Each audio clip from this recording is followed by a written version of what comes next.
அன்பு மாணவ செல்வங்களுக்கு வணக்கம்.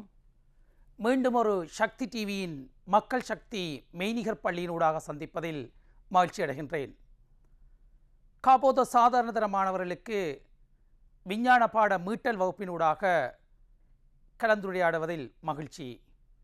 இங்கு சென்ற வகுப்பின் தொடர்ச்சியாகவே சில இரசாயனவியல் தேர்ச்சி 2க்குரிய இரசாயனவியல் சார்ந்த விடயங்களை உங்களோடு கலந்துரையாட வந்துள்ளேன். அந்த வகையில் நாங்கள் இரசாயனவியலில் சடப்பொருள் என்பது யாது, சடப்பொருளின் ஆக்கலகு அணு, அணுவன், திணிவன், ஆவர்த்தன அட்டவணை, அத்தோடு மின்னெதிர்த்தன்மை, முதலாம் அயனாக்க சக்தி போன்ற பல்வேறு விடயங்களை நாங்கள் கற்றிருந்தோம். அதன் ஒரு தொடர்ச்சியாகவே நாங்கள் இன்று வாயுக்களின் தயாரிப்பும் அதன் இயல்புகளும் பயன்பாடுகளும் பற்றி சில விடயங்களை கலந்துரையாடின பின்னர் காப்போத சாதாரண தரத்தில் வினவப்பட்ட வினாக்கள், அதற்கு எவ்வாறு விடையளிப்பது போன்ற விடயங்களை கலந்துரையாட இருக்கின்றேன். இங்கு 3 வாயு தயாரிப்பு நீங்கள் கற்றுக்கொள்கின்றீர்கள். அந்த வகையில் ஆக்சிஜன், ஐதரசன், கார்பன் டை ஆக்சைடு ஆகிய 3 வாயுக்கள் நீங்கள் தயாரிப்பு, அதாவது ஆய்வுகூட தயாரிப்பில் கற்றுள்ளீர்கள். இங்கு வழியில் காணப்படும் சதவீதமாக ஆக்சிஜன் 20 வீதமும், அண்ணளவாக 20 அல்லது 21% காணப்படுகின்றது.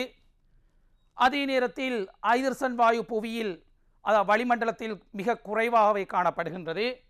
அதே நேரத்தில் கார்பன் டை ஆக்சைடு 0.03 வீதம் காணப்படுகின்றது. வளியை பொறுத்தவரையில் வளி ஒரு ஏகவின கலவையாக காணப்படுகிறது. அதாவது கலவை என்பது 2 அல்லது 2க்கு மேற்பட்ட கூறுகளை கொண்டதும், ஒரு எளிய பௌதிக முறையில் அந்த கலவையின் கூறுகளை பிரிக்கக்கூடிய வகையில் காணப்படுமாயின் அதனை நாங்கள் கலவை என குறிப்பிடுவோம். இது நீங்கள் ஏற்கனவே கற்றுள்ள விடயம். அந்த வளி ஒரு கலவை, ஏனெனில் வளியில் பல்வேறு வாயுக்கள் கலந்து காணப்படுகின்றன. நைதரசன், oxygen, carbon dioxide, அதைவிட நீராவி, ஏனைய வாயுக்களும் காணப்படுகின்றன. எனவே நீங்கள் உங்களோட கலைத்திட்டத்தில் சாதாரணமாக 3 வாயு தயாரிப்பு நீங்கள் கற்றுக்கொள்கிறீர்கள். ஆக்சிஜன் வாயு தயாரிப்பு, ஐதரசன் வாயு தயாரிப்பு, அதே சமயத்தில் கார்பன் டை ஆக்சைடு வாயு தயாரிப்பு கற்றுள்ளீர்கள். இங்கு நான் அட்டவணைப்படுத்தி தரப்பட்டதன் மூலம் இலகுவாக உங்களோட கற்றலை மேம்படுத்தக்கூடியதாக அமையும். இங்கு சார்மூல கூட்டுத்தணிவு தரப்பட்டுள்ளது. கார்பன் டை ஆக்சைடு, முதலாவது ஆக்சிஜனின் சார்மூல கூட்டுத்தணிவு இங்கு தரப்பட்டுள்ளது 32. இங்கு 32 என்பது ஆக்சிஜனின் சாரணத்தணிவு 16ஆக காணப்படுகிறது. எனவே ஆக்சிஜன் வாயுவாக காணப்படும் போது ஒரு ஈரணு வாயுக்களாக காணப்படுகிறது. அந்த வகையில் ஆக்சிஜன் O2 ஆக காணப்படுகின்றது. O2. இங்கு இரட்டை பிணைப்பு காணப்படுவது ஏற்கனவே கற்ற விடயம். இங்கு ஆக்சிஜனுக்கு சார்மூல கூட்டுத்தணிவை கணிக்கப்படும் போது ஆக்சிஜனின் சாரத்தணிவு 16, இங்கு 2 காணப்படுகிறது. எனவே சார்மூல கூட்டுத்தணிவு 38ஆக அமைகின்றது. சார்மூல கூட்டுத்தணிவு 32ஆக அமைகின்றது. அதே சமயத்தில் ஐதரசனை பொறுத்தவரையில் 2 காணப்படுகிறது. ஐதரசனம் H2O காணப்படுகிறது. ஐதரசனம் இங்கு H2O காணப்படுகின்றது. எனவே ஐதரசன் ஒன்றின் சாரணத்தணிவு 1, அதே நேரத்தில் இங்கு ஐதரசன் 2 அணுக்கள் காணப்படுவதனால் H2, எனவே 2ஆக காணப்படுகிறது. அதே சமயத்தில் கார்பன் டை ஆக்சைடை கருதப்படும் போது கார்பனுக்கு 12 சாரணத்தணிவு, அங்கு CO2 ஆக்சிஜன் 2 காணப்படுகிறது. எனவே 16, 2, 32, 12, 32, 44ஆக காணப்படுகிறது. இங்கு இன்னொரு விடயம் அங்கு குறிப்பிடப்பட்டுள்ளது. அந்த விடயத்தை கவனத்தில் கொள்ளும் போது வளியிலும் அடர்த்தி கூடிய வாயுவாக ஆக்சிஜனை கருதப்படுகிறது. அங்கு எதனை அடிப்படையாக கொண்டு அங்கு வளியிலும் அடர்த்தி கூட என கருதப்படுகிறதெனில், வளியில் சாதாரணமாக நைதரசன் அதிக அளவு காணப்படுகிறது. நைதரசனின் சார்மூல கூட்டுத்தணிவு 28ஆக காணப்படுகிறது. எனவே நைதரசனின் சார்மூல கூட்டுத்தணிவை ஒப்பிட்டு இங்கு வளியிலும் அடர்த்தி கூடிய வாயுவாக ஆக்சிஜனும், அதே நேரத்தில் வளியில் அடர்த்தி குறைவான வாயுவாக ஐதரசனும், கார்பன் டை ஆக்சைடு வளியிலும் அடர்த்தி கூடிய வாயுவாக காணப்படுகின்றது. எனவே அந்த நைதர்சனை வைத்தே அந்த வளியிலும் அடர்த்தி கூடியது, வளியிலும் அடர்த்தி குறைந்த விடயங்கள் இங்கு குறிப்பிடப்படுகின்றது. தொடர்ச்சியாக இந்த வாயு தயாரிப்பு அமைப்புகள் இங்கு காட்டப்படுகிறது. சென்ற வகுப்பிலும் இதை பற்றிய சில விடயங்களை நான் கலந்துரையாடினேன். அதன் தொடர்ச்சியாகவே இது காணப்படுவதனால் அதனையும் கலந்துரையாடி நான் ஏனைய விடயங்களுக்கு செல்ல இருக்கின்றேன். அந்த வகையில் ஆக்சிஜன் வாயு தயாரிப்பு, ஆக்சிஜன் வாயு தயாரிப்பை பொறுத்தவரையில் நாங்கள் பிரதானமாக ஆய்வூடத்தில் பொட்டாசியம் பெர்மங்கனேட்டை வெப்பப்படுத்தியே அங்கு ஆக்சிஜன் வாயு தயாரிக்கப்படுகிறது. பொட்டாசியம் பெர்மங்கனேட்டு பொது பெயர் நாங்கள் கொண்டிசன் அழைக்கப்படும். அந்த கொண்டிசை வெப்பமேற்றி அங்கு ஆக்சிஜன் வாயு தயாரிக்கப்படுகிறது. அந்த கொண்டிசை வெப்பமேற்றப்படும் போது அங்கு பொட்டாசியம் மெங்கனேட் அதே நேரத்தில் மெங்கனீர் ஆக்சைடு ஆக்சிஜனாக பிரிகடைகின்றது. அந்த அமைப்பு இங்கு காட்டப்படுகிறது. மிக சுருக்கமாக, அதாவது படம் சிறிய அளவில் காணப்படுகிறது. காரணம் மூன்றை நான் ஒப்பிட்டு கூறப்படுவதனால் இங்கு சிறியதாக காட்டியிருக்கின்றேன். உங்களோட பாடநூலில் காணப்படுகின்ற அந்த அமைப்பையே இங்கு காட்டப்பட்டுள்ளது. எனவே நீங்கள் பாடநூலை அருகில் வைத்திருக்கும் போது இலகுவாக இந்த விடயங்களை விளங்கிக் கொள்ளக்கூடியதாக இருக்கும். இங்கு கொதிகுழாய் காணப்படுகிறது. கொதிகுழாயில் பொட்டாசியம் பெர்மங்கனேட் இடப்பட்டுள்ளது. பொட்டாசியம் பெர்மங்கனேட் ஊதா நிற பளிங்காக காணப்படுகிறது. அதே சமயத்தில் போக்கு குழாய் இங்கு காணப்படுகின்றது. ஒரு தாங்கி, ஆய்வுகூடத்தில் வெப்ப முதல்களாக பிரதானமாக பென்சன் சுடரடுப்பு அல்லது மதுசார விளக்குகளை நாங்கள் பொதுவாக பயன்படுத்துவோம். இங்கு பென்சன் சுடரடுப்பு காட்டப்பட்டிருக்கிறது. பென்சன் சுடரடுப்பில் அங்கு எரிபொருளாக திரவ பெட்ரோலிய வாயு பயன்படுத்தப்படுகிறது. மதுசார விளக்கில் எரிபொருளாக அங்கு மதுசாரம் பயன்படுத்தப்படுகின்றது. இங்கு வெப்பமேற்றி தயாரிப்பதனால் இங்கு நாங்கள் பென்சன் சுடரடுப்பை எரிபொருளாக, அதாவது பென்சன் சுடரடுப்பை வெப்ப முதலாக பயன்படுத்தப்பட்டு இங்கு பொட்டாசியம் பெர்மங்கனேட்டை வெப்பப்படுத்தும் போது அங்கு போக்கு குழாயினூடாக ஆக்சிஜன் வாயு உருவாக்கப்பட்டு அங்கு சேகரிக்கப்படுகிறது. இங்கு சேகரிக்கிற முறை நீரின் கீழ்முக பேச்சு முறை மூலம் சேகரிக்கப்படுகிறது. அதாவது வாயு நீரை விட அடர்த்தி குறைவானதாகியால் வாயு மேல் நோக்கி செல்ல அந்த வாயுச்சாடியில் காணப்படுகிற நீர் கீழ் நோக்கி செல்கின்றது. அந்த அடிப்படையில் நீரின் கீழ்முக பேச்சு முறை மூலம் இங்கு வாயு சேகரிக்கப்படுகிறது. வாயுச்சாடியினுள் நீரின் கீழ்முக பேச்சு முறை மூலம் அங்கு சேகரிக்கப்படுகிறது. அந்த போக்கு குழாயை சரியான முறையில் செலுத்துவதற்காக அங்கு தேன்கூட்டு மேடு எனும் அமைப்பு காணப்படுகிறது. ஒரு களிமண்ணால் ஆக்கப்பட்ட அமைப்பாக அந்த தேன்கூட்டு மேடை காணப்படுகிறது. இது அந்த ஆக்சிஜன் வாயு தயாரிக்கிறதுக்கான ஒரு மாதிரி அமைப்பு. இங்கு நாங்கள் தாக்கங்களை கருதப்படும் போது பொட்டாசியம் பெர்மங்கனேட்டை வெப்பமேற்றி நாங்கள் ஆக்சிஜன் வாயு தயாரிக்க முடியும் ஆய்வூடத்தில். அல்லது பொட்டாசியம் நைட்ரேட்டை நாங்கள் வெப்பமேற்றி நாங்கள் தயாரிக்க முடியும். அதே சமயத்தில் பொட்டாசியம் குளோரேட் KClO3 ஆகிய ரசாயன பதார்த்தத்தையும் பயன்படுத்தி நாங்கள் ஆக்சிஜன் வாயு தயாரிக்க முடியும். அதனை விட ஐதரசன் பெராக்சைடுக்கு நாங்கள் வெப்பப்படுத்த வேண்டிய அவசியம் இல்லை. ஏனெனில் ஐதரசன் பெராக்சைடு சாதாரண சூரியொளி முன்னிலையிலேயே பிரிகி அடைந்து நீரும் ஆக்சிஜன் வாயுவையும் கொடுக்கக்கூடியதாக காணப்படுகிறது. வேணுமெனில் நாங்கள் அதற்கு மெங்கனீர் ஆக்சைடு எனும் ஊக்கியை நாங்கள் பயன்படுத்த முடியும். ஊக்கி என்பது தாக்க வீதத்தை அதிகரிக்க செய்வதும் அதே சமயத்தில் தாக்கத்தில் பங்கு பற்றாதமான ஒரு பதார்த்தத்தை நாங்கள் ஊக்கி என அழைக்கப்படும். அதாவது தாக்க வீதத்தை அதிகரிக்க செய்யக்கூடிய பதார்த்தம் ஊக்கியல் என்று சொல்லப்படும். இங்கு ஐதரசன் பெராக்சைட்டுக்கு மெங்கனீர் ஆக்சைடு MnO2வை ஊக்கியாக பயன்படுத்தி அந்த ஆக்சிஜனை தயாரிக்கக்கூடியதாக இருக்கும். அங்கு வெப்பமேற்ற வேண்டிய அவசியம் தேவையில்லை. நேரடியாக மெங்கனீர் ஆக்சைட்டை பயன்படுத்தி அந்த ஊக்கியாக பயன்படுத்தி ஆக்சிஜன் வாயு தயாரிக்க முடியும். எனவே மற்றியதற்கு நாங்கள் வெப்பப்படுத்தி தயாரிப்போம். ஆனால் பொதுவாக ஆய்வுகூடத்தில் பொட்டாசியம் பெர்மங்கனேட்டை வெப்பமேற்றியே அங்கு ஆக்சிஜன் வாயு தயாரிக்கப்படுகிறது. இங்கே பொட்டாசியம் பெர்மங்கனேட்டை வெப்பமேற்றும் போது K2MnO4 பொட்டாசியம் மெங்கனேட், அதே நேரத்தில் பொட்டாசியம் மெங்கனேட் ஒரு அழுக்கு பச்சை நிறமாக காணப்படுகிறது. பொட்டாசியம் மெங்கனேட் ஒரு அழுக்கு பச்சை. அத்தோடு மெங்கனீர் ஆக்சைடு அது ஒரு கருப்பு நிறமாக காணப்படும். அந்த கருப்பு நிறமும் அழுக்கு பச்சை நிறமும் சேர்ந்து இருக்கிறதால அங்கு தெளிவாக வேறுபடுத்த முடியாது. நாங்கள் நீருக்குள்ள கரைக்கும் போது அந்த அழுக்கு பச்சை நிறத்தை எங்களால் அவதானிக்கக்கூடியதாக இருக்கும். எனவே பொட்டாசியம் பெரமங்கனேட் வந்து ஊதா நிற பளிங்கு, பொட்டாசியம் மேங்கனேட் வந்து அழுக்கு பச்சை நிறம், மேங்கனீர் ஆக்சைடு வந்து கருப்பு நிறமாக காணப்படுகிறது. ஆக்சிஜன் வாயு ஒரு நிறமற்ற மணமற்ற வாயுவாக இங்கு வெளியேறும். இங்கு நீரின் கீழ்முக பேச்சு முறை மூலம் சேகரிக்கப்படும். தொடர்ச்சியாக ஐதரசன் வாயு தயாரிப்பு முறை இங்கு காட்டப்பட்டிருக்கின்றது. அதுக்கு ஒரு கூம்பு குடுவை காணப்படுகிறது.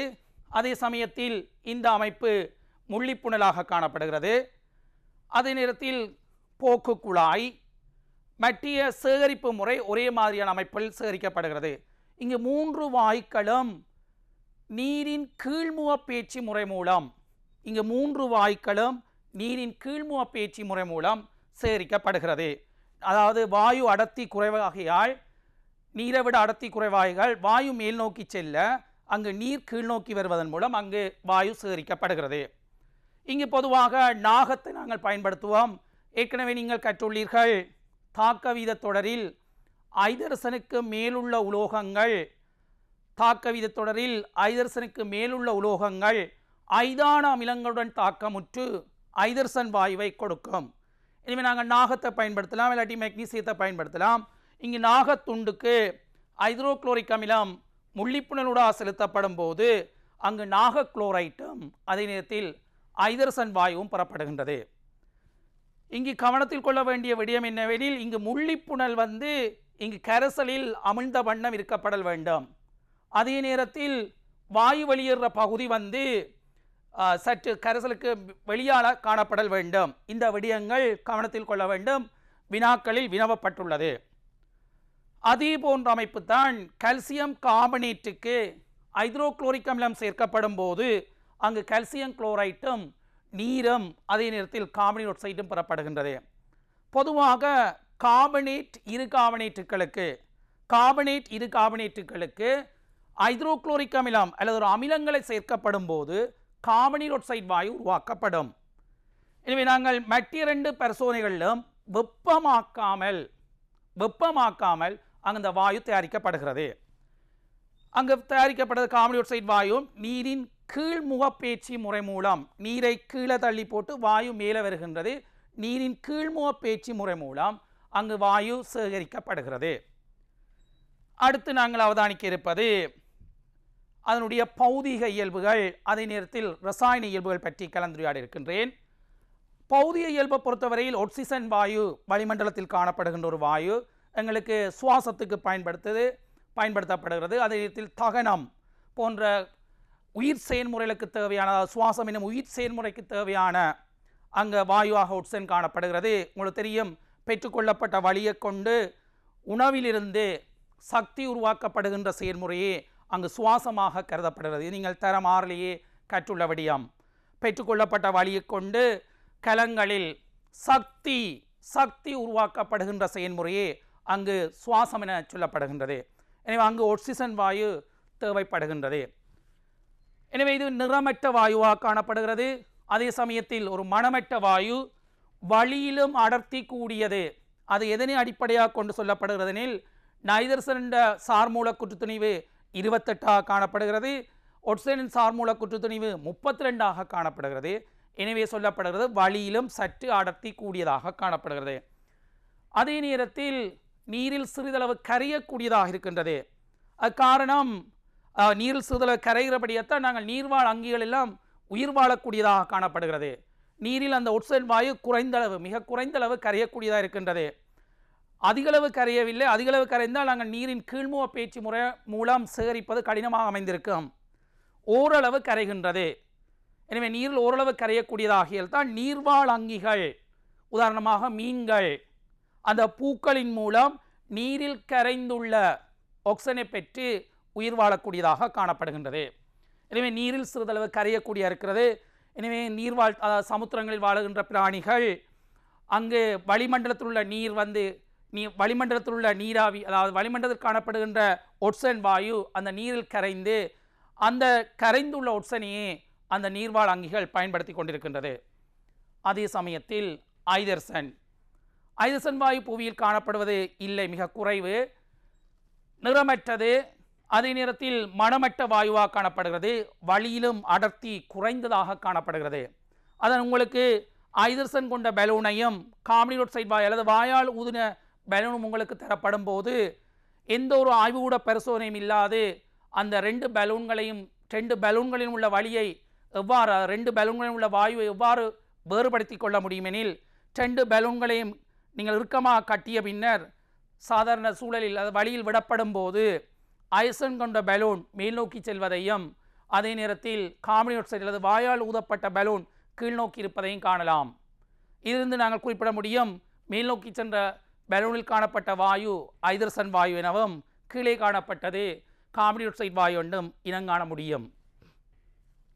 அதே சமயத்தில் கார்பன் டை ஆக்சைடு வாயு நிறமற்ற வாயுவாக காணப்படுகிறது, மணமற்றது, வளியிலும் அடர்த்தி கூடியது. ஏனெனில் நைட்ரசனுடைய சார்மூலக்கூற்று துணிவு 28, ஆக்சிஜனுடைய 32. எனவே அந்த ரெண்டும் தான் கிட்டத்தட்ட 99% வளிமண்டலத்தில் காணப்படுகிறது. ஏனெனில் 21% மற்றும் இது 78% எனில் மொத்தமாக 99% காணப்படுகிறது. அவை அந்த 99%ல் கார்பன் டை ஆக்சைடு வந்து சார்மூலக்கூற்று துணிவை அவதானிக்கும் போது 44. எனவே வளியிலும் அடர்த்தி கூடியதாக காணப்படுகிறது. இதுவும் ஒட்சனை போன்று நீரில் சிறிதளவு கரையக்கூடிய நிலையில் காணப்படுகிறது. எனவே தான் நாங்கள் மென்பானங்களிலும் நாங்கள் அந்த கார்பன் டை ஆக்சைடு வாயுவை அடைத்து நாங்கள் பயன்படுத்துகின்றோம். அடுத்து நாங்கள் ரசாயன இயல்புகளை பொறுத்தவரையில் தகன துணியான வாயு ஒட்சினை பொறுத்தவரையில் தகனத்துக்கு உதவி புரிகின்ற வாயுவாக காணப்படுகிறது. தகனத்துக்கு துணியானது. ஒட்சிஜன் இல்லாவிடின் அங்கு தகனம் நடைபெறாது. அதன் சாதாரணமாக தகனம் சுவாசம் ரெண்டும் ஒரே மாதிரியான செயற்பாடுகள். தகனத்துக்கும் ஒட்சிஜன் தேவைப்படுகிறது, சுவாசத்திற்கும் ஒட்சிஜன் தேவைப்படுகிறது. தகனம் என்றது எரிதல், அதாவது ஒரு எரிபொருள் வழியில் உள்ள ஒட்சிஜனுடன் தாக்கமுற்று நடைபெறும் ஒரு ரசாயன மாற்றமே அங்கு தகனமாக கருதப்படுகிறது. எனவே ரெண்டுக்கும் ஒட்சிஜன் தேவைப்படுகிறது. அதே சமயத்தில் தகனத்தின் விளைவாகவும் கார்பன் டை ஆக்சைடு உருவாக்கப்படுகிறது, அதே நேரத்தில் நீராவியும் வெளிவிடப்படுகிறது, அதே நேரத்தில் வெப்ப சக்தியும் உருவாக்கப்படுகிறது தகனத்தின் போது. சுவாசத்தின் போதும் அதே மாதிரி தான். சுவாசத்தின் போதும் கார்பன் டை ஆக்சைடு வெளியேற்றப்படுகிறது, அதே நேரத்தில் நீராவி வெளியேற்றப்படுகிறது, அதே சமயத்தில் வெப்பமும் வெளியேற்றப்படுகிறது. தகனம் சுவாசம் ஒரே மாதிரியான செயற்பாடுகள். எனவே தகன துணியான வாயுவாக இங்கு ஒட்சிஜன் காணப்படுகிறது. அதே சமயத்தில் ஒரு ஒட்சியேற்றும் கருவியாகவும் இங்கு ஒட்சிஜன் தொழிற்படக்கூடியதாக இருக்கின்றது. அடுத்து நாங்கள் ஹைட்ரஜன், இது தகன துணையிலி, தகனத்துக்கு உதவி புரியாது, ஒரு பொருள் எரிவதற்கு உதவி புரியாது. அதே நேரத்தில் அதிகளவு வெப்பத்துடன் தகனமடைந்து எரியக்கூடிய ஒரு வாயுவாக காணப்படுகிறது. இந்த நாங்கள் ஹைட்ரஜனை நல்ல சிறந்த ஒரு எரிபொருளாக பயன்படுத்த முடியும். சிறந்த ஒரு எரிபொருள்.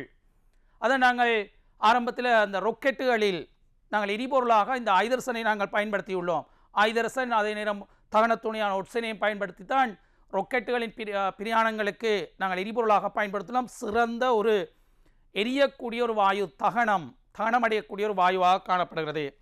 அதே நேரத்தில் நீரில் சிறிதளவு கரையக்கூடியதாக இருக்கின்றது. அடுத்து நாங்கள் கார்பன் டை ஆக்சைடை பொறுத்தவரையில் தகன துணை இலி, தகனத்துக்கு உதவி புரியாது. எனவே தான் நாங்கள் அதாவது சாதாரணமாக தீயணைப்பு நேரங்களில், தீயணைக்கிற சந்தர்ப்பங்களில் கார்பன் டை ஆக்சைடு கொண்ட தீயணை கருவிகளை நாங்கள் பயன்படுத்துகின்றோம். ஏனெனில் தகன துணையிலியாக தொழிற்படுவதனால் அங்கு தீயணை கருவிகளில் நாங்கள் கார்பன் டை ஆக்சைடை பயன்படுத்துகின்றோம். அதே நேரத்தில் நீலப்பாசி சாயத்தாலை சிவப்பாக மாற்றும் காரணம், கார்பன் டை ஆக்சைடு வந்து ஒரு அமிலவாயு, அல்லுரோங்கண்ட ஆக்சைடுகள் அமிலவாயு என்பதனால் அங்கு கார்பன் டை ஆக்சைடு வந்து நீலப்பாசி சாயத்தாலை சிவப்பாக மாற்றும். நீங்கள் இலகுவாக ஞாபகப்படுத்துவதற்கு அம்மானி சிவப்பெனும் நீங்கள் அந்த கூற்றை ஞாபகப்படுத்துவதன் மூலம் அம்மானி சிவப்பு என்பது அமிலம், நீலப்பாசி சாயத்தாலை சிவப்பாக மாற்றும். அதே மாதிரி கார்பன் டை ஆக்சைடு ஒரு அமிலவாயு, எனவே நீலப்பாசி சாயத்தாலை சிவப்பாக மாற்றும். அதன் மூலம் இலகுவாக ஞாபகப்படுத்துவதற்காக இது நான் குறிப்பிட்டுள்ளேன். சாதாரணமாக அமிலங்கள் வந்து நீலப்பாசி சாயத்தாலை சிவப்பாக மாற்றும். தொடர்ச்சியாக நாங்கள் மேலும் சில விடயங்களை பார்ப்போம். வாயு எவ்வாறு சேகரிக்கப்படுகிறது என்பது இங்கு குறிப்பிடப்பட்டுள்ளது. வாயு எவ்வாறு சேகரிக்கப்படுகிறது?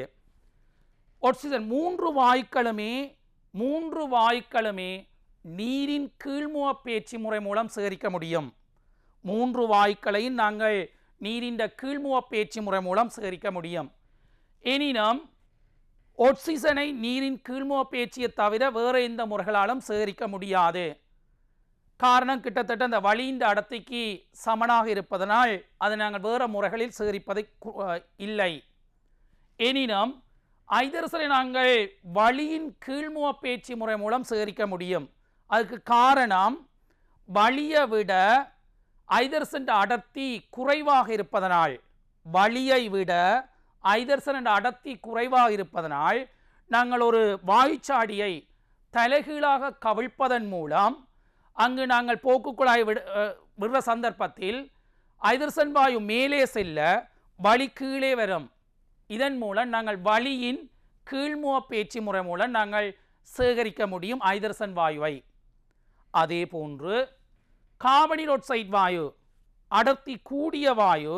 எனவே நாங்கள் அதனை வளியின் மேன்முக பேச்சு முறை மூலம், அதாவது வாயுச்சாடியை நாங்கள் நிமித்தி வைக்கப்படும் போது, இங்கு வாயுச்சாடி இவ்வாறு வைக்கப்பட வேண்டும். இங்கு வாயுச்சாடி இவ்வாறு இருக்கப்படும் போது போக்கு குழாய் நாங்கள் இவ்வாறு விடப்பட வேண்டும். இங்கு மாறி நாங்கள் வைக்கப்பட வேண்டும். வாயுச்சாடியை இவ்வாறு வைக்கப்பட வேண்டும். எனவே வாயுச்சாடி இவ்வாறு வைக்கப்படும் சந்தர்ப்பத்தில் அங்கு வளியை மேலே தள்ளிவிட்டு கார்பன் ஆக்சைடு அடர்த்தி கூடிய வாயு, எனவே கார்பன் ஆக்சைடு கீழே வரக்கூடியதாக இருக்கும். எனவே நாங்கள் கார்பன் ஆக்சைடு வாயுவை வளியின் மேன்முக பேச்சு முறை மூலமும் சேகரிக்க முடியும். இது சேகரிப்பு முறையை இங்கு குறிப்பிடப்பட்டுள்ளது. தொடர்ச்சியாக வாயுவை இனங்காண்ற முறை, இதுவும் மீண்டும் மீண்டும் வினாவப்படுகிற சில வினாக்கள்.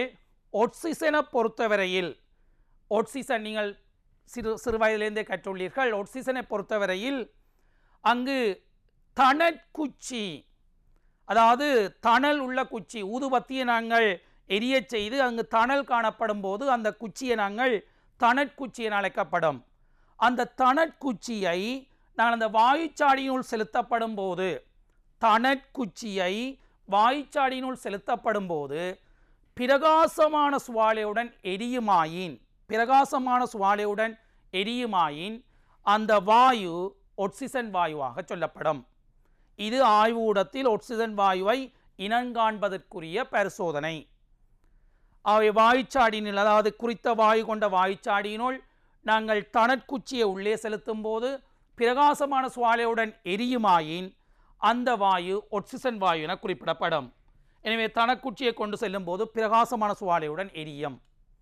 அதே போன்று ஐதரசன் வாயுவை இனங்காண்ற முறை, அந்த ஐதரசன் வாயு இனங்காணும் போது அந்த ஐதரசன் கொண்ட வாயுச்சாடி அல்லது குறித்த வாயுச்சாடியினுள் இங்கு நாங்கள் குறிப்பிடப்பட வேண்டியது எரியும் குச்சி. அந்த எரியும் குச்சியை கொண்டு செல்லப்படும் போது பொப் என்ற சத்தத்தோடு, அந்த ஒரு சத்தம் ஒன்று உருவாக்கப்படும். பொப் என்ற சத்தத்தோடு எரியும் அல்லது எரிந்து அணையும். இவ்வாறு காணப்படுமாயின் அந்த வாயுவை நாங்கள் ஐதரசன் வாயு ஒன்று இனங்காணுவோம். அங்கு முக்கியம், எரியுங்குச்சியை கொண்டு செல்லப்படும் போது பொப்பென்ற சத்தத்துடன் எரிந்து அணையும் அல்லது எரியும் எனுமாயின் அந்த வாயு நாங்கள் ஐதரசன் வாயு என குறிப்பிடப்படும். அதே போன்று கார்பன் ஆக்சைடு வாயு நாங்கள் ஏற்கனவே தரம் 6 கற்றுள்ளீர்கள். தெளிந்த சுண்ணாம்பு நீருக்குள் அந்த வாயுவை உருவாகின்ற கார்பன் ஆக்சைடு வாயுவை தெளிந்த சுண்ணாம்பு நீரினுள் செலுத்தும் போது பால் நிறமாக மாறும். தெளிந்த சுண்ணாம்பு நீருள் செலுத்தும் போது பால் நிறமாக மாறும். தொடர்ந்து செலுத்த அந்த பால் நிறம் அற்றுப்போகும். இதில் ஏற்கனவே முன்னர் ஒரு வினாத்தாளில் வினவப்பட்ட வினாவாக இது காணப்படுகின்றது. அங்கு தெளிந்த சுண்ணாம்பு நீர் என்பது கால்சியம் ஹைட்ரோக்சைடு. அந்த கால்சியம் ஹைட்ரோக்சைட்டுக்கு நாங்கள் கார்பன் ஆக்சைடை செலுத்தப்படும் போது அங்கு நடைபெற தாக்கத்தின் மூலம் கால்சியம் கார்பனேட் உருவாக்கப்படும். அந்த கால்சியம் கார்பனேட் நீரில் கரையாதாகியால் எங்களுக்கு பால் நிறம் தோன்றுகின்றது. அந்த கால்சியம் கார்பனேட்டும் நீரும் அதே நேரத்தில் கார்பன் ஆக்சைடும் மேலும் சேர்க்கப்படும் போது அங்கு கால்சியம் கார்பனேட் கால்சியம் இரு கார்பனேட்டாக மாறுகின்றது. அந்த கால்சியம் இரு கார்பனேட் நீரில் கரைகிறதுனால அந்த தெளிந்த சுண்ணாம்பு நீர், அதாவது பால் நிறமாகிய சுண்ணாம்பு நீர் மீண்டும் பால் நிறம் அற்றுப்போகக்கூடியதாக காணப்படுகிறது. இது கார்பனீர் ஆக்சைடு வாயுவை இனங்காணுவதற்குரிய ஒரு சோதனையாக காணப்படுகிறது. இந்த 3 சோதனையும் தெளிவாக விளங்கப்பட வேணும். நாங்கள் முதலாவது ஆக்சிஜனை பொறுத்தவரையில் எரியுங்குச்சியை பயன்படுத்துகிறோம். எரியுங்குச்சி என்பது தணற்குச்சி, ஆக்சிஜன் என்பது தணற்குச்சியை நாங்கள் பயன்படுத்துகிறோம். ஹைட்ரஜனை எரியுங்குச்சிக்கு பயன்படுத்துகிறோம். அதே நேரத்தில் கார்பனீர் ஆக்சைடு வாயு அங்கு தெளிந்த சுண்ணாம்பு நீரை நாங்கள் ரசாயன பதார்த்தமாக பயன்படுத்துகிறோம். தெளிந்த சுண்ணாம்பு நீர் என்பது கால்சியம் ஹைட்ரோக்சைடு. மீண்டும் இங்கு தணற்குச்சி பயன்படுத்தப்படுகிறது, மற்ற எரியுங்குச்சி பயன்படுத்தப்படுகிறது. அதற்குள் கார்பனீர் ஆக்சைடு வாயு இனங்காண்பதற்கு தெளிந்த சுண்ணாம்பு நீர் கால்சியம் ஹைட்ரோக்சைடு பயன்படுத்தப்படுகிறது. இது 3 வாயுக்களையும் இனங்காணுகின்ற முறையாக காணப்படுகின்றது. அடுத்து நாங்கள் அவதானிக்க இருப்பது இந்த வாயுக்களின் பயன்பாடுகள். வாயுக்களின் பயன்பாடுகளை நாங்கள் அவதானித்துக் கொண்டிருக்கின்றோம். அந்த வகையில் ஆக்சிஜன் சுவாசத்திற்கு பயன்படுத்தப்படுகிறது. சகல உயிருள்ள அங்கிகளும் சுவாசத்திற்கு இந்த ஆக்சிஜன் வாயுவை பயன்படுத்தி கொண்டிருக்கின்றது. ஏனெனில் அங்கு குளுக்கோஸ் அதாவது போசனை மூலம் உள்ளெடுக்கப்பட்ட உணவிலிருந்து சக்தி உருவாக்கப்பட வேண்டுமெனில் அங்கு ஆக்சிஜன் தேவைப்படுகிறது. எனவே அந்த குளுக்கோஸும் ஆக்சிஜனும் தாக்கமடைந்துதான் எங்களுக்கு கார்பனீர் ஆக்சைடு, நீராவி, அதே நேரத்தில் சக்தி கிடைக்கின்றது. சக்தி என்பது அங்கே ஏடிபி, அடினோசின் முப்பாஸ்பேட் என்று அழைக்கப்படும். அந்த சக்தியை பயன்படுத்தி எங்களோட உடலில் இருக்கிற பல்வேறு செயல்முறைகள், அதே நேரத்தில் உங்களுடைய இயக்கத்துக்கு தேவையான சக்தி யாவுமே கிடைக்கக்கூடியதாக இருக்கிறது. நான் இவ்வாறு நிற்பதற்கு கூட அங்கு சக்தி தேவைப்படுகிறது. அந்த சக்தி எல்லாம் இந்த குளுக்கோஸும் அந்த சுவாசத்தின் மூலம் பெற்றுக்கொள்ளப்பட்ட ஆக்சிஜனையும் பயன்படுத்தி உருவாக்கப்படுற சக்தியே இங்கு பயன்படுத்தக்கூடியதாக இருக்கின்றது. அதே நேரத்தில் தகனம் என்பது எரிதலின் போது பயன்படுத்தப்படுகிறது. அதே நேரத்தில் உலோகங்களை காய்ச்சி இணைப்பதற்கு ஆக்சிஜன் வாயுவும் அந்த அசெட்டலீன் எனும் வாயுவும் ஒன்றாக சேர்க்கப்பட்டு ஒட்சி அசெட்டலீன் சுவாலை உருவாக்கத்துக்கு எங்களுக்கு தேவை உலோகங்களை காய்ச்சி இணைப்பதற்கு. அவ்வாறு இணைக்கப்படும் போது மிகவும் உறுதியான நிலையில் அந்த உலோகங்கள் இணைக்கக்கூடியதாக இருக்கும். ஒட்சி அசெட்டலீன் சுவாலை அங்கு பயன்படுத்தப்படுகிறது. ஆக்சிஜனும் அசெட்டலீன் என்ற வாயுவும். அதே நேரத்தில் சுழியோடிகள் ஆழமான பகுதிக்கு நாங்கள் செல்லப்படும் போது ஆக்சிஜன் வாயு சிலிண்டர்கள் நாங்கள் கொண்டு செல்ல வேண்டிய தேவை காணப்படுகிறது. விண்வெளி வீரர்கள், அதே நேரத்தில் சுவாசத்திற்கு சிரமப்படுகின்ற நோயாளிகள் யாவருக்குமே இந்த ஆக்சிஜன் வாயு சிலிண்டர் தேவைப்படுகின்றது. அதாவது வாயு உருளைகளில் அந்த ஆக்சிஜன் அடைக்கப்பட்டு தேவையான சந்தர்ப்பங்களில் பயன்படுத்தப்படுகிறது. அதே சமயத்தில் இது நாங்கள் சாதாரணமாக பொட்டாசியம் பெர்மங்கனேட்டை வெப்பமேற்றி இந்த பெரும்படி தயாரிப்பு, அதாவது ஒரு தொழிற்சாலை ரீதியில் தயாரிப்பது பொருத்தமற்ற முறை. நாங்கள் பொதுவாக தொழிற்சாலைகளில் எவ்வாறு ஆக்சிஜன் வாயு தயாரிக்கப்படுகிறதெனில் வளியை பகுதிபட காட்சி வடித்தல் மூலம், நீங்கள் ஏற்கனவே கற்றுள்ளீர்கள், கச்சா எண்ணெய் அல்லது பண்படுத்தா எண்ணெய் அல்லது மசகு எண்ணெயை நாங்கள் பகுதிபட காட்சி வடித்தல் மூலமே அங்கு கூறுகள் பிரித்தெடுக்கப்படுகிறது. கலவையின் கூறுகளை பிரித்தெடுப்பு முறைகளை நீங்கள் கற்றுள்ளீர்கள். அந்த வகையில் இந்த ஆக்சிஜன் வாயு பெரும்படி தயாரிப்பு நாங்கள் எவ்வாறு, பெரும்படி என்பது அதிகளவு தயாரிப்பதற்கு வளியில் ஆக்சிஜன் காணப்படுவது கிட்டத்தட்ட 21% காணப்படுகிறது. அந்த வளியில் காணப்படுகின்ற ஆக்சிஜனை பகுதிபட காட்சி வடித்தல் மூலம் அங்கு பிரித்தெடுக்கப்படுகின்றது. அதே நேரத்தில் ஹைட்ரஜனை பொறுத்தவரையில் ராக்கெட்டுகளில் எரிபொருளாக பயன்படுத்தப்படுகிறது. அதே நேரத்தில் தாவர எண்ணெயிலிருந்து மார்ஜரின் உற்பத்திகளில் அங்கு ஹைட்ரஜன் வாயு பயன்படுத்தப்படுகிறது. ஹைட்ரஜன் பலூன்கள் ஆரம்ப காலங்களில் விண்வெளி சார்ந்த விடயங்களை அறிந்து கொள்வதற்கு இந்த ஹைட்ரஜன் பலூன்களை பயன்படுத்தப்பட்டது. அதே நேரத்தில் அமோனியா, ஹைட்ரோக்ளோரிக் அமிலம், அமோனியா என்பது NH3 வாயு, அந்த அமோனியா வாயு தயாரிப்பு, அதே நேரத்தில் ஹைட்ரோக்ளோரிக் அமிலங்கள தயாரிப்புகளுக்கும் இங்கு நாங்கள் ஹைட்ரஜனை பயன்படுத்துகின்றோம். அதே நேரத்தில் கார்பனீர் ஆக்சைடின் பயன்பாடுகளாக கருதப்படும் போது நாங்கள் தகன துணை இலியாகியால், தகனத்துக்கு உதவி புரியாத வாயு ஆகியால் தீயை அணைப்பதற்கு பயன்படுத்தப்படுகிறது. குளிர்பான கைத்தொழில், அதாவது மென்பானம், அந்த கைத்தொழில் கார்பனீர் ஆக்சைடு சேர்க்கப்பட்டு தயாரிக்கப்படுகிறது. நீரில் கரைவதனால் உண்மையில் அந்த குளிர்பான சாதாரண நீரில் அந்த கார்பனீர் ஆக்சைடு கரையும் போது H2CO3 கார்போனிக் அமிலம் பெறப்படுகிறது. அது ஒரு சிறப்பான சுவையாகவும் சிறிதளவு அமிலம் என்பதனால் புளிப்பு சுவையை உணரக்கூடியதாக இருக்கும். மென்பானங்களில் பொதுவாக அந்த புளிப்பு சுவையை உணரக்கூடிய தன்மை காணப்படுகின்றது. அதே நேரத்தில் செயற்கை மழை உற்பத்திகளில் நாங்கள் கார்பன் டை ஆக்சைடு வாயு பயன்படுத்தப்படுகிறது. அதே நேரத்தில் உலர் பனிக்கட்டி ட்ரை ஐஸ், அந்த நேரத்தில் திண்ம கார்பன் டை ஆக்சைடு வாயு அங்கு பயன்படுத்தப்படுகிறது. இதன்போது கார்பன் டை ஆக்சைடை நன்றாக குளிரூட்டலுக்கு உட்படுத்தப்படும் போது அந்த பனி போன்ற ஒரு வெண்ணிறப்படலம் உருவாக்கப்படுகிறது. பொதுவாக இதை இசை நிகழ்ச்சிகளில் அவ்வாறு ஒரு வாயு படலம் ஒன்று உருவாக்கப்படுறதுக்கு இந்த உலர் பனிக்கட்டி ட்ரை ஐஸை நாங்கள் பொதுவாக பயன்படுத்துவோம். இது கார்பன் டை ஆக்சைடு வாயுன்ற பயன்கள். மேலும் சில வாய்க்கண்ட பயன்களை அவதானிக்க இருக்கின்றோம். ஆக்சிஜன், நான் ஏற்கனவே குறிப்பிட்டிருந்தேன், அந்த சிரமப்படுற நோயாளிகளுக்கு, நாங்கள் சுவாசத்துக்கு சிரமப்படுகின்ற நோயாளிகளுக்கு செயற்கையாக சுவாசம் அளிப்பதற்கு இந்த ஆக்சிஜன் வாயு உருளைகளை பயன்படுத்தப்படுகிறது. அதே நேரத்தில் சல்ஃபூரிக் அமிலம், நைட்ரிக் அமிலம் H2SO4, HNO3 ஆகியவற்றின் உற்பத்திகளுக்கும் நாங்கள் இந்த ஆக்சிஜன் வாயுவை பயன்படுத்தக்கூடியதாக இருக்கின்றது. ஐதரசனை பொறுத்தவரையில் சேதன சேர்வைகளை தாழ்த்தல் எனும் செயல்முறைக்கும் இங்கு ஐதரசன் வாயு பயன்படுத்தப்படுகிறது. மேலும் கார்பன் டை ஆக்சைடில் உலர் பனிக்கட்டியின் வெப்பநிலை நாங்கள் -77 காணப்படுவதனால் நாங்கள் மிக குளிரூட்டியாகவும், அதாவது அதிகளவு குளிரூட்டுவதற்கும் உணவு நட்காப்புக்கும் பொதுவாக பயன்படுத்தப்படுகிறது. அதே நேரத்தில் இயற்கையான ஒரு செயல்முறையாக அந்த தாவரங்களில் ஒளித்தோப்பு செயல்முறைக்கு அங்கு கார்பன் டை ஆக்சைடு பயன்படுத்தப்படுகிறது.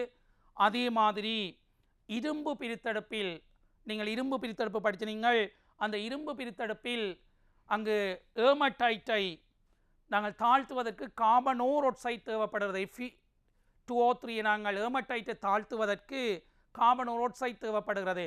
அந்த கார்பனோர் ஆக்சைட்டையும் நாங்கள் இந்த கார்பன் டை ஆக்சைடுக்கு கற்கரி கார்பனை சேர்ப்பதன் மூலம், சேர்த்து வெப்பமேற்றுவதன் மூலம் அங்கு கார்பனோர் ஆக்சைடு பெறப்படுகிறது. இது அங்கு ஊதுலையில் நடைபெறுகின்ற ஒரு தாக்கமாக காணப்படுகிறது. இரும்பு பிரித்தெடுப்பில் பயன்படுத்தப்படுகின்ற உபகரணத்தின் பெயர் ஊதுலை என அழைக்கப்படுகிறது. ஊதுலை. அந்த சந்தர்ப்பத்தில் அங்கு கார்பனோர் ஆக்சைடு தயாரிப்புக்கு கார்பன் டை ஆக்சைடு பயன்படுத்தப்படுகிறது. இவை யாவும் அந்த வாயுக்களின் தயாரிப்பு முறைகள், அதே நேரத்தில் வாயு அமைப்பு முறை, அதே சமயத்தில் அதன் பௌதிக ரசாயன இயல்புகள், எவ்வாறு சேகரிக்கிற முறை, அதே நேரத்தில் அந்த சேகரிப்பு முறையை தொடர்ந்து அந்த வாயுக்களை இனங்காண்ற முறைகள், அந்த பயன்கள் யாவும் ஒரு அட்டவணை ரீதியில் நாங்கள் அவதானித்திருந்தோம். இலகுவாக உங்களால் அந்த ஒப்பிட்டு படிக்கக்கூடியதாக இருக்கின்றது. எனவே இது சார்ந்த வினாக்களை எவ்வாறு வினாக்கள் வினவப்பட்டது என்பதை பற்றி நாங்கள் அவதானிப்போம். அந்த வகையில் முதலாவதாக 2019ஆம் ஆண்டு வினவப்பட்ட ஒரு வினா இங்கு வினவப்பட்டுள்ளது. ஐதான ஹைட்ரோகுளோரிக் அமிலத்தையும் நாக உலோகத்தையும் பயன்படுத்தி ஒரு ஐதரசன் வாயு மாதிரியை தயாரிப்பதற்கு மாணவன் ஒருவன் அமைத்த உபகரண ஒழுங்கமைப்பு உருவில் காட்டப்பட்டுள்ளது. இங்கு காட்டப்பட்ட அமைப்பு காணப்படுகிறது.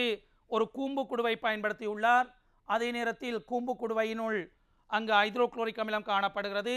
நாக சிறுமணிகள் காணப்படுகிறது. அதே நேரத்தில் போக்கு குழாய், வாய்ச்சாடி என்பன காணப்படுகின்றது. இதனை அடிப்படையாக கொண்டு அங்கு வினாக்கள் வினவப்படுகின்றது. வினாவை அவதானிக்கையில் அங்கு நான் படம் காட்டப்பட்டுள்ளது. ஏன் படம் காட்டப்பட்டுள்ளதெனில் அப்போதான் உங்களுக்கு விளக்கமாக இருப்பதனால் மீண்டும் அந்த படத்தை நான் இங்கு காட்டியுள்ளேன். மேற்குறித்த ஒழுங்கமைப்பில் காணப்படும் வழுக்கல் 2ஐ குறிப்பிடுக. நாங்கள் படிப்பது பாருங்கள் ஒரு வித்தியாசமாக இருக்கும். வினாக்கள் வினவப்படுறது வேறுபட்ட தன்மை, அதாவது அதை அடிப்படையாக வைத்து நீங்கள் பிரயோகிக்கிற திறன் உங்களுக்கு தெரியப்படல் வேண்டும். நாங்கள் கற்றலை அந்தந்த இடங்களில் பிரயோகிப்பதை நீங்கள் பழக்கப்படுத்தி கொள்ள வேண்டும். எவ்வாறு அதில் பிரயோகிப்பது? இங்கே பாருங்கள், வழுக்கல் கேட்கப்பட்டிருக்கிறார். உண்மையில் இது வழுக்கல் அப்படியான சார்ந்த விடயங்கள் கற்கப்படவில்லை. ஆனால் உங்களுக்கு அது தெரியப்படல் வேண்டும், எவ்வாறு இதற்கு விடையளிப்பது. எனவே இங்கு பாருங்கள், இங்கு நான் ஏற்கனவே குறிப்பிட்டிருந்தேன், இந்த முள்ளிப்புணல் இங்கே கரைசலுக்குள் முழுமையாக அமிழ்த்தப்படல் வேண்டும். அவ்வாறு முழுமையாக அமிழ்த்தப்படாவிடின் உருவாகிற வாயு யாவும் அந்த முள்ளிப்புணலின் ஊடாகவே மேல் நோக்கி சென்றுவிடும். எனவே வாயு அங்கு வாயுச்சாடியில் சேகரிக்கப்படாது.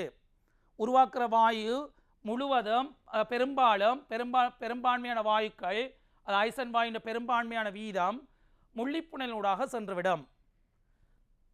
எனவே அங்கு நாங்கள் வாயுச்சாடியினுள் அங்கு ஐசன் வாயு சேகரிப்பது குறைவாக இருக்கும். அதே நேரத்தில் அவதானிக்கப்படும் போது அங்கு வாயுச்சாடியை இவ்வாறு சேகரிக்கப்பட்டிருக்கிறது. அந்த வாயுச்சாடி உண்மையில் இவ்வாறு வைக்கப்படுவதோ பொருத்தமில்லை. இது என்ன வாயுக்கு நாங்கள் பொருத்தமாக இருக்கும் என்றால், கார்பன் ஆக்சைடு வாயுவை தயாரிப்பதற்கு அந்த வாயுச்சாடியை இவ்வாறு வைக்க முடியும். ஆனால் ஹைட்ரஜன் வாயு உங்களுக்கு தெரியும் அடர்த்தி குறைந்த வாயு. எனவே இதனுள் ஹைட்ரஜன் வாயு வரப்படும் போது அடர்த்தி குறைந்ததாகையால் ஹைட்ரஜன் வாயு மேலே போயிடும். எனவே சேரிக் முறையும் தவறானது. எனவே இங்கு 2 வழுக்கள் காணப்படுகிறது. ஒன்று முள்ளிப்புணல் கரைசலுடன் தொடுகை உறாது காணப்படுகிறது. அதே நேரத்தில் அங்கு வாயுச்சாடி தலைகீழாக வைக்கப்பட வேண்டும். எனவே வினாக்கள் இவ்வாறு தான் வினவப்படுகிறது. இது கடந்த கால வினாவாக வினவப்பட்டது. பாருங்கள், அவர் குறிப்பிட்ட விடைகளை. வாயுவை வளியின் மேன்முக பேச்சினால் சேகரித்தல். மேன்முக பேச்சியால் சேகரிக்கிற முறை அங்கு குறிப்பிடப்படணும். அதாவது வாயுச்சாடியை நாங்கள் தலைகீழாக மெட்ட மாதிரி இங்கு குறிப்பிடப்பட்டிருக்கணும். வாயுச்சாடி இவ்வாறு வைக்கப்பட்டிருக்கப்பட வேண்டும். அந்த போக்குக்குள்ளாக இவ்வாறு கொண்டு வந்து விடப்பட்டிருக்க வேண்டும். அவ்வாறு தான் ஹைட்ரஜன் வாயு அடர்த்தி குறைஞ்ச வாயு. எனவே மேலே செல்ல இங்கு ஹைட்ரஜன் வாயு மேலே செல்ல இங்கு காணப்படுகிற வழி இதனூடாக வெளியேறும். இதை நாங்கள் வளியின் கீழ்முக பேச்சு முறை மூலம் சேகரிக்கப்படும். இங்கு அவ்வாறு காட்டப்படவில்லை. எனவே அது ஒரு பிரச்சனை, அது ஒரு தவறாக காணப்படுகிறது. அல்லாட்டி இன்னொரு விதத்தில் அந்த விடையை எழுதப்பட்டிருக்கலாம். வாயுச்சாடி நிமித்தி வைக்கப்பட்டிருத்தல், இவ்வாறு வைக்கப்பட்டிருத்தல். இது ஒரு தவறான வலுவாக காணப்படுகிறது அந்த வாயு சேகரிப்பில். ஏனெனில் இங்கு நாகச்சிறுமணி என்பது அங்கே நாகச்சிறுமணியும் ஹைட்ரோகுளோரிக் அமிலமும் தாக்கமடையும் போது உருவாகிற வாயு ஹைட்ரஜன் வாயு. எனவே இங்கு ஹைட்ரஜன் வாயுவை நாங்கள் இந்த முறையில் சேகரிக்க முடியாத அடர்த்தி குறைந்த வாயு. அவர் விரைவாக மேல் நோக்கி சென்றுவிடும் வளியோட ஒப்பிடுகையில். அதே சமயத்தில் முள்ளிப்புணல் கரைசலில் அமிழ்த்தப்படாமல் இருத்தல். கரைசலில் உள்ளுக்கு அமிழ்த்தப்படா இருக்கிறதால உருவாகிற வாயு இந்த முள்ளிப்புணலினூடாக இதனூடாக வெளியேறிவிடும். முள்ளிப்புணலினூடாக உருவாகிற வாயு இவ்வாறு வெளியேறிவிடும். எனவே போக்கு குழாயினுள் சென்று வாயுச்சாடியில் சேராது. அது ஒரு தவறாக இங்கு காணப்படுகிறது. அங்கு விடியாக குறிப்பிடப்பட்டது முள்ளிப்புணல் கரைசலில் அமிழ்த்தப்படாமல் இருத்தல், அல்லாட்டி முள்ளிப்புணல் திரவ மட்டத்துக்கு மேலாக காணப்படல். அங்கு தவறான விடையாக காணப்படுகிறது. தவறான அந்த அமைப்பு பிழையாக காணப்படுகிறது. இதில் நீங்கள் ஏதாவது 2 உங்களுக்கு எழுதப்பட்டிருப்பின் உங்களுக்கு 2 புள்ளிகள் வழங்கப்பட்டது. அதன் தொடர்ச்சியாக அடுத்த வினாவாக நாங்கள் அவதானிக்கும் போது, கூம்பு குடுவையினுள்ளே நடைபெறும் தாக்கத்தின் வீதத்தை அதிகரிக்க செய்வதற்கு, இது நீங்கள் தாக்க வீதத்தை அடிப்படையாக கொண்ட வினா செய்வதற்கு பின்பற்றத்தக்க 2 நடைமுறைகளை குறிப்பிட சொல்லி அங்கு வினவப்பட்டுள்ளது. தாக்க வீதத்தை அதிகரிக்கிற செய்வதற்கு என்ன செய்ய முடியும்? சாதாரணமாக தாக்க வீதம் நீங்கள் உங்களுக்கு தெரியும், ஓரலகு நேரத்தில் உருவாக்கப்படுகின்ற விளைவுகளின் அளவு அல்லாட்டி விரியமாக்கப்படுகிற தாக்கிகளின் அளவை நாங்கள் தாக்க வீதம் என சொல்லப்படும் ஓரலகு நேரத்தில். எனவே இங்கு தாக்க வீதம் அதிகரிக்க செய்யப்படும் எனில் நாங்கள் ஒன்று அங்கு அமிலத்தின் செறிவை அதிகரிக்க முடியும். தாக்க வீதம் பொதுவாக ஒன்று மேற்பரப்பின் பரப்பளவில் தங்கி இருக்குது, தாக்கிகளின் மேற்பரப்பின் பரப்பளவு. அதே சமயத்தில் செறிவில் தங்கியுள்ளது. அதே நேரத்தில் வெப்பநிலையில் தங்கியுள்ளது. வாயுக்குழாயின் அமுக்கத்தில் தங்கியுள்ளது. அதே நேரத்தில் ஊக்கிகளில் செல்வாக்கு செலுத்துகிறது. இது பொதுவாக தாக்க வீதத்தில் செல்வாக்கு செலுத்துகின்ற காரணிகளாக அமைகின்றது. இங்கு நாங்கள் அமிலத்தின் செறிவை அதிகரிப்பதன் மூலம் தாக்க வீதத்தை அதிகரிக்கக்கூடியதாக இருக்கும். அல்லது விடின் குடுவையை சிறிதளவு வெப்பமேற்றும் போதும் அங்கு வெப்பநிலை கூட்டப்படும் போது அந்த மூலக்கூறுகள் ஒன்றோடொன்று மோதுகை அதிகரிக்கப்பட்டு தாக்க வீதம் அதிகரிக்கக்கூடியதாக இருக்கலாம். அல்லது விடின் நாகத்தை தூளாக்கி போடுதல், அதாவது நாகம் இங்கு துண்டுகளாக நாக சிறுமணிகளாக காணப்படுகிறது. மேலும் நாங்கள் தூளாக்கி இடப்படும் போது அந்த ஹைட்ரோகுளோரிக் அமிலம் தொடுகிற மேற்பரப்பு கூட்டப்படுவதனால் விரைவில் தாக்கம் நடைபெறக்கூடியதாக இருக்கும். எனவே ஓரலகு நேரத்தில் சேகரிக்கப்படுகின்ற அந்த ஹைட்ரஜன் வாயுவின் அளவு அதிகமாக அமைகின்றது. இதனால் தாக்க வீதம் அதிகரிக்கக்கூடியதாக இருக்கின்றது. அதே நேரத்தில் ஊக்கிகளை நாங்கள் பயன்படுத்த முடியும். இவ்வாறு ஏதாவது நீங்கள் 2 எழுதப்படும் போது உங்களுக்கு 2 புள்ளிகள் வழங்கப்படுகிறது. இங்கு தாக்க வீதத்தை அதிகரிக்கிற செயல்முறையாக காணப்படுகிறது. அடுத்து நாங்கள் அடுத்த வினாவாக அவதானிக்கும் போது, தாக்கத்தின் போது உற்பத்தி செய்யப்பட்ட வாயு ஹைட்ரஜனாகும் என்பதனை உறுதிப்படுத்துவதற்கு ஒரு சோதனையையும் அதற்குரிய அவதானிப்பையும், இது மீண்டும் மீண்டும் சில விடயங்களில், அதாவது மீண்டும் மீண்டும் வினாவப்படுகின்ற வினாக்களாக அமைகின்றது. அதாவது ஐதர்சன் வாயுக்குரிய ஆய்வுகூட சோதனையை இங்கு காட்டப்படுகின்றது. எனவே இந்த ஐதர்சன் வாயு சோதனையாக நாங்கள் எரியும் குச்சி நாங்கள் பயன்படுத்தப்பட வேண்டும். அந்த எரியும் குச்சியை நாங்கள் பயன்படுத்தும் போது பொப்பென்ற சத்தத்துடன் எரியும் அல்லது எரிந்து அணையும் என்று குறிப்பிடப்படும் ஆயின் உங்களுக்குரிய புள்ளிகள் வழங்கப்படுகின்றது. எனவே நாங்கள் பரிசோதனை நாங்கள் எரியும் தணற்குச்சி அல்லது எரியும் சுவாலியை நாங்கள் பயன்படுத்துகிறோம், அதுக்கு ஒரு புள்ளி வழங்கப்படுகிறது. அதே நேரத்தில் பொப்பெனும் ஒலியுடன் எரியும் அல்லது எரிந்து அணையும் என்றால் அங்கு புள்ளிகள் வழங்கப்பட்டது. இங்கு அண்டர்லைன் பண்ணியிருக்க அடிக்கோடிடப்பட்ட விடயங்கள் முக்கியமானதாக கருதப்படுகிறது. எரியும் தணற்குச்சி சொல்லப்பட வேணும், சுவாலை இருக்கப்பட வேணும். சாதாரண தணற்குச்சி நாங்கள் அதை ஒட்சன் வாயு இனங்கான்ற ஒரு சோதனை. இது எரியும் தணற்குச்சி இருக்கப்பட வேண்டும், அங்கு பொப் என்ற ஒலி இருக்கப்படல் வேண்டும். இவ்வளவும் காணப்படுமாயின் உங்களுக்கு 2 புள்ளிகள் அங்கு வழங்கப்படும். இதெல்லாம் மீண்டும் மீண்டும் வருகின்ற வினாக்களாக அமைகின்றது. அடுத்த நாங்கள் வினாவாக பார்க்க இருக்கையில் இவ்வாறு ஒரு அட்டவணை வினாவாக இங்கு காட்டப்படுகிறது. இது 2018ஆம் ஆண்டு கிட்டத்தட்ட 9 புள்ளிகளுக்கு ஒரு அட்டவணை வந்தது. கட்டமைப்பு வினாவில் நீங்கள் கட்டாயம் செய்ய வேண்டிய வினாவாக அமைந்துள்ளது. இங்கு அவதானிக்கும் போது பின்வரும் அட்டவணையில் 3 வாயுக்களை தயாரிப்பதற்கும் அவற்றை இனங்காண்பதற்குமான சோதனைகளுக்கும் உரிய பூரணமற்ற தகவல்கள் பொழிப்பாக்கி தரப்பட்டுள்ளது. இதனை உகந்தவாறு சொற்களை அல்லது சரியான சூத்திரங்களை அல்லது குறியீடுகளை பயன்படுத்தி அட்டவணையை பூர்ணப்படுத்த கூறப்படுகின்றது.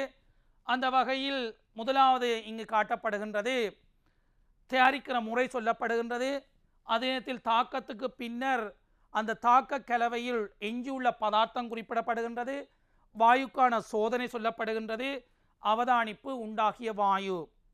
எனவே நாங்கள் இங்கு மங்கனீர் ஒட்சைட் திண்மத்திற்கு துளி துளியாக சேர்த்தல் என குறிப்பிடப்படுகின்றது. அந்த வகையில் யாது சேர்க்கப்படும் எனில் ஐதர்சன் பெராக்சைட்டை நாங்கள் சேர்க்க முடியும். நான் ஏற்கனவே குறிப்பிட்ட நான் ஐதர்சன் பெராக்சைட்டுக்கு நாங்கள் மங்கனீர் ஒட்சைட்டை செலுத்தும் போது அங்கு ஆக்சிஜன் வாயு பெறப்படுகின்றது. அதே நேரத்தில் தாக்கத்தின் பின்னர் அந்த கலவையில் உள்ள கூறுகளாக என்ன காணப்படும் எனில் நீரும் அதே நேரத்தில் மங்கனீர் ஒட்சைட்டும் காணப்படுகிறது. அந்த மங்கனீர் ஒட்சைட் காணப்படுறதுக்கு காரணம் அங்கு மங்கனீர் ஒட்சைட் ஊக்கியாக பயன்படுத்தப்படுகிறது. ஊக்கி தாக்க வேகத்தை அதிகரிக்க செய்யும், ஆனால் தாக்கத்தில் ஈடுபடாது. நீங்கள் ஏற்கனவே அந்த பரிசோதனையில் நீங்கள் அவதானித்துள்ளீர்கள். தாக்கத்தின் முன் அதன் திணிவும் தாக்கத்தின் பின் மங்கனீர் ஒட்சைட் திணிவும் சமனாக இருப்பதிலிருந்து தாக்கத்தில் விரயமாகவில்லை என்று நாங்கள் அவதானிக்கக்கூடியதாக இருக்கும். எனவே இங்கு ஐதர்சன் பெராக்சைடிலிருந்து புறப்படுற வாயுவாக ஒட்சிசன் வாயு இனங்காணப்படுகிறது. எனவே இங்கு ஒட்சிசன் வாயு உண்டாகிய வாயுவாக காணப்படும். எனவே நாங்கள் இதுக்கு இந்த வினாவுக்கு 3 புள்ளிகள் வழங்கப்படுகின்றது. இந்த வினாவின் தொடர்ச்சியை நாங்கள் இன்னும் ஒரு வகுப்பில் கற்க இருக்கின்றோம். அந்த வகையில் இந்த திரையில் தென்படுகின்ற வாட்ஸ்அப் இலக்கத்துடன் நீங்கள் தொடர்பு கொண்டு இலவசமாக கையேடுகள் உங்களுடைய சந்தேகங்களை உங்களால் தீர்க்கக்கூடியதாக இருக்கும். இந்த சக்தி டிவியின் மக்கள் சக்தி நிகழ்ச்சியை நீங்கள் மெய்நிகர் பள்ளியினூடாக அவதானிப்பதன் மூலம் தொடர்ச்சியாக உங்களோட கற்றலை மேலும் மேம்படுத்தக்கூடியதாக இருக்கும். மீண்டும் ஒரு இந்த நிகழ்ச்சியில் சந்திக்கும் வரை உங்களிடமிருந்து விடைபெற்றுக் கொள்ள நான் கொழும்பு இந்து கல்லூரி விஞ்ஞான பாட ஆசிரியர் பரமசிவம் சிவசுதன். நன்றி, வணக்கம்.